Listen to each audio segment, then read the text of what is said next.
أعوذ بالله من الشيطان الرجيم. بسم الله الرحمن الرحيم.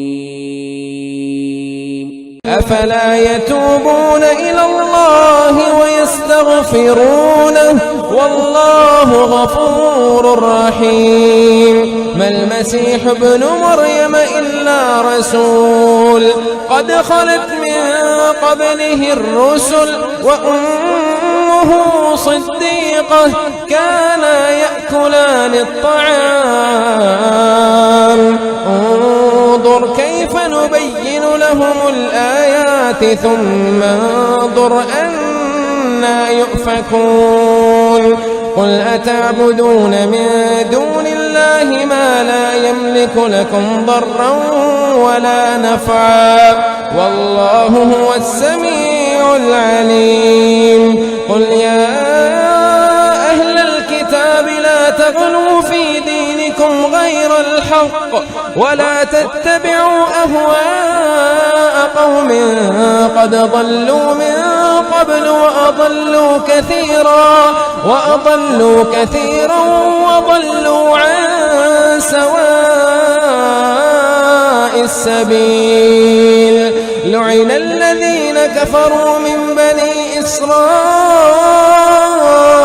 على لسان داود وعيسى بن مريم ذلك بما عصوا وكانوا يعتدون.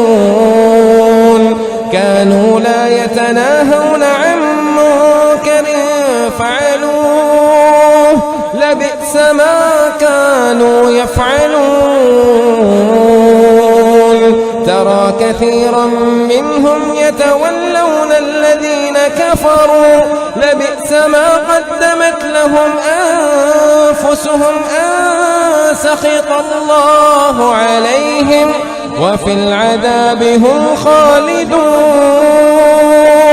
ولو كانوا يؤمنون بالله والنبي وما أنزل إليه ما اتخذوهم أولياء ولكن كثيرا منهم فاسقون. لتجدن أشد الناس عداوة للذين آمنوا اليهود والذين أشركوا ولتجدن أقربهم مودة للذين آمنوا الذين قالوا إنا نصارى ذلك بأن منهم قسيسين ورهبانا وأنهم لا يستكبرون.